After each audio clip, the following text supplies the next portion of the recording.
Morning, Madam President. How are you? I'm doing fine. Did you How about you, survive St. Senator? Patty's Day weekend? We had a great St. Patty's Day weekend. Yeah, she was a little rough this morning coming in from Sioux City. I got to be honest with you, it was a good 72 hours for us. And Senator Courtney, welcome back. Thank you so much. We're glad to see you and get things rolling. Ladies and gentlemen, I rise today because I had a good weekend. I'm in a good mood. I'm a little hour this morning, but I had a good weekend, and I just want to talk a little bit about my favorite subject, which is commercial property taxes and tax relief. So I pick up the paper Friday, and I'm kind of relaxed, and I'm sitting back, and I read in the paper that looks like we're going to be able to test Senator Bolkom's hypothesis on will this plant come or not. Illinois versus Iowa, round 2. Here we go.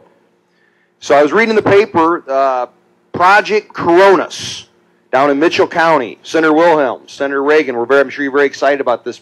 I was reading some of the quotes in the paper, and I'm going, here we go. The governor's doing his job. Debbie Durham is doing her job. Here we go. But then as the weekend went on, I kind of started to reflect, and as I got wore down from the week's activities and working hard at my business, and I started thinking about, I'm new to Ways and Means, and a lot of the rhetoric that I was picking up the last 3 or 4 weeks, not only in Ways and Means, but on the floor.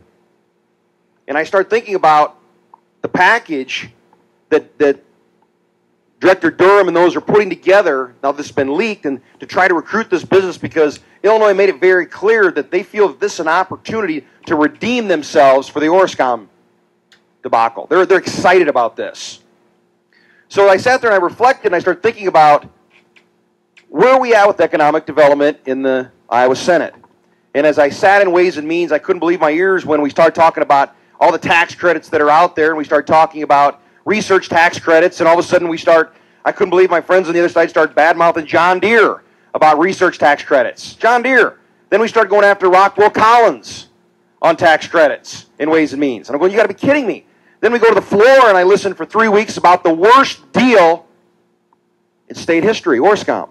And I sat there, and I've been dying to ask this question, and I feel like this is the appropriate time. I want to be appropriate. I want to be respectful. Senator Taylor, would you yield? Will Senator Taylor yield? Yes, I will. The Senator will yield. Taylor. Like you, I'm new to the Senate, and like you, I sit back and I listen, and sometimes I don't know what's rhetoric and what's fact in this place. A lot of rhetoric gets thrown around.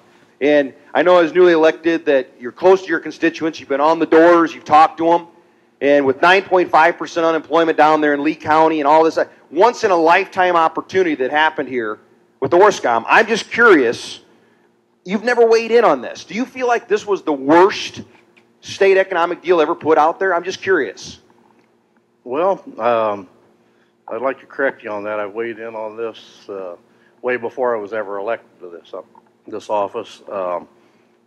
I said that I'm very tickled to have the 106 permanent jobs in Lee County. That's my area. We need all the help we can get down there. You bet. You bet. I'm just concerned that we didn't do our homework. We didn't do everything that we needed to. A lot of the deals were made behind closed doors. We didn't involve the community. We didn't get the input from the citizens in the Weaver area that'll be directly affected. I just think that we should have took a little more time and studied this situation before we jumped in with both feet. Thank you, Seth. That's a very good answer. I'll be honest with you. Are the people in your community tickled right now also? As I said, some are, some aren't. Yeah. Some are still unhappy. It's a once-in-a-lifetime opportunity. Like you, we landed CF Industries up there. It was a big tax program also. We embraced it. I embrace it because I think we live in the real world, which is you have to put packages together because places like Illinois and other states, they're competing. This is a competition. And so I'm really excited. Again, I want to go back. Thank you, Senator Taylor. I want to go back to this Project Cronus, which, again, we get to test the hypothesis. These companies will come anyway. They're going to come anyway. Senator Wilhelm, will you yield? Please. Will Senator Wilhelm yield? I'll be happy to. You are in order, Senator Bertrand. Good morning, Senator Wilhelm. How are you? Good morning. I'm fine. How are you? Good. Yeah, you've been up here the last couple weeks. I've enjoyed your discussion with the governor on Medicaid and economic growth and stuff. And I was reading your comments in the paper, and this is a big deal for Mitchell County. Would you agree? As far as I know, I haven't had a lot of details on it, personally. This is a big deal.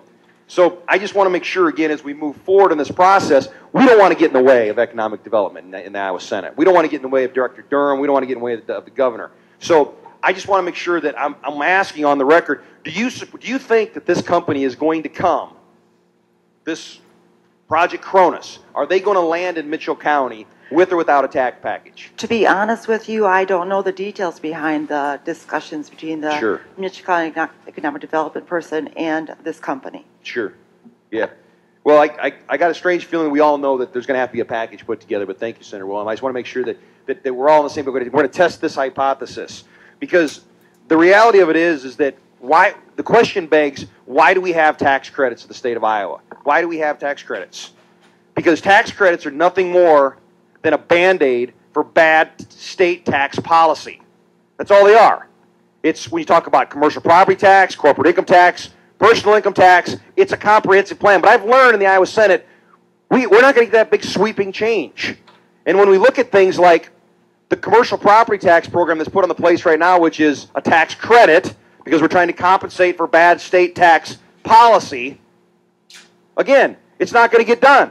Nothing is going to get done. We're fooling ourselves here. So people keep asking me, don't you guys get it up there? Don't you get it? And I keep saying, you know, being new here, I wasn't sure if people did get economic development. But I'm starting to figure out is we get it, but at times we don't need it to win elections. You guys control the agenda. You guys control tax policy. We have a plan. We support the governor. We support the House. I'm asking you to bring it to the floor. Let's have the debate. It's time. To finish, I just want to applaud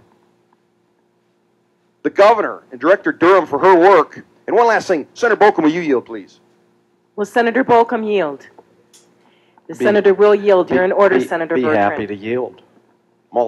That's called lack of sleep, Senator. I probably am a little owly this morning. I'm curious. I just want to test this hypothesis one time. One question. On the record, do you believe that this company is going to come with no tax credit incentives? Well, let's walk back through the recent Simple past question. here. Simple question. We're on our way to landing. We're on our way to landing our third fertilizer plant, hopefully in Mitchell County, largely due to several factors, actually. Cheap natural gas, customers, a market for fertilizer, and really importantly, a tax structure in Iowa that has only the fertilizer being sold in Iowa being taxed. And I know we've had a lot of comparisons with Illinois, certainly the ORSCOM alleged Illinois competition, and now we're apparently allegedly in competition with Illinois in Mitchell County. But if you dig a little deeper, Senator Bertrand, and you look at Illinois' how they tax fertilizer, they have something called a throwback tax. And what that means is every single pound of fertilizer produced at an Illinois facility, whether it's sold in Indiana, Minnesota, Iowa, Missouri, they pay taxes on it. Those plants that we have constructed here in Iowa, they'll only pay taxes on the fertilizer actually only sold here in Iowa. And so we have really, really competitive tax policy where that's concerned. So I want to clear up any confusion you might have this morning about our tax atmosphere here and what's already on the books. And when I look back through some of the work that the department did on the ORSCOM plant, it's pretty clear that the tax people at the Department of Economic Development weren't communicating clearly with the governor and the director because we had not only did we have that $300 million advantage down in Lee County, we also had a tax policy in place that blew Illinois out of the ground. So on that question, as we talk about property taxes, we're more than happy to work on property taxes. We just hope that we can get your support for the plan that provides the greatest benefit to the greatest number of taxpayers. And the Senate's plan, which is passed in a bipartisan way in the past, provides more benefits to 90% of commercial property taxpayers. And I think we ought to agree that a principal ought to be doing the most for as many people as possible. And that's the Senate's plan.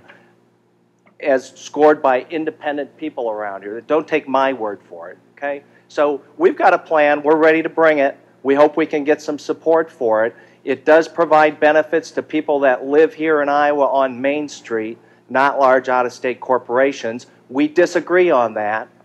We disagree on that. Fair disagreement. Your side wants to pour tens of millions of dollars out of state to large out-of-state corporations. We want to keep the money here in Iowa. That is a legitimate difference. Thank you, Senator Volk. I appreciate that. Again, the question was really, really simple, though. It was basically do you believe this factory will come without tax credits? I believe that we ought to have. I've always believed in having a set of tools in the toolbox that includes tax credits. I think when we start out giving, are we going to have a fourth and a fifth and a sixth fertilizer plant? I hope so. Okay, so when you start out at giving away the farm at 110 million, and then you've got 70 million, what should these people in Mitchell County? What's a good deal for them? Is it somewhere between that? I mean, we have a budget, okay? We have a budget, and we have to stay within the budget. So it would be my expectation, Senator, that there'll probably need to be an incentive package here, just because how do you not have one once you've got the once you've anteed up like you have for these first two, okay? But the fact of the matter is, none of these companies would be coming to Iowa or anywhere else if they weren't in this to make money and saw a path to make money. These programs are generally put in place for states to compete against each other. If I had my druthers, I'd try and call a truce. This is taxpayer money subsidizing this business endeavor that obviously none of these plants would be proposed unless people thought they weren't going to make money at it. Thank you. Again, the question again Thank still you, stood, Senator but I thank you so much for yielding. I appreciate that, Senator. And as we have debated this $250 million tax credit, I think on paper, it's a lot of things on paper that look great, but I think there's a reality that both sides of the aisle know that the chance of those tax credits being funded down the road is pretty slim. And when it comes to real Main Street businesses, this is not a growth engine, these tax credits. These aren't something that's going to recruit businesses. Is it a cash flow bill? You bet. Something we can work on separate? Fine. But when we talk, it's not what it's being pictured, not being said. So again, I just want to be clear as we move forward, as we start hearing this rhetoric with the worst deal ever, that I think that as Iowans we should embrace the governor, embrace Director Durham for what they've done, and keep up the good work. Thank you, Madam President.